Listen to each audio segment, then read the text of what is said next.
দিন শেষে আমি বড়ই একা। আমি ছাড়া আর আমার কেউ নেই।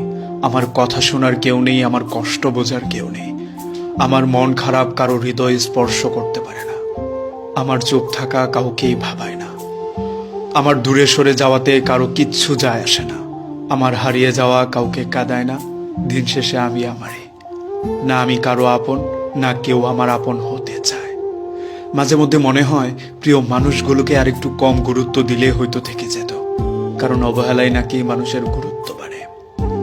আজকে যার কাছে নিজের মনের কথা বলতে না পারায় অস্থির লাগে, একদিন সব দারুণ দুঃসংবাদেও তার কথা আর মনে পড়বে না। এমনকি দুঃখে কাতরালেও তার চৌকাট মারাতে আর ইচ্ছা করবে না। কোনো প্রিয় জিনিসই বেশি দিন প্রিয় থাকে না, তার জায়গা দখল করে নেই নতুন কিছু। তিক্ত হলেও এটাই সত্য যে আজকে যাকে প্রিয় মানুষ বলে আপনি চিল্লাচ্ছেন, একটা সময় পর গিয়ে তার প্রতি সেই মোহটা থাকবে না। হাওয়াই মিটের মতো মিলে যাবে শূন্যতায়।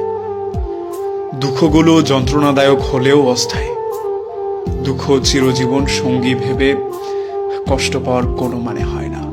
সুখ যেমন পালা করে আসে, ঠিক তেমনি দুঃখগুলো প্রয়োজনে আসে, প্রয়োজন ফুরিয়ে গেলে আবার উধাও হয়ে যায়।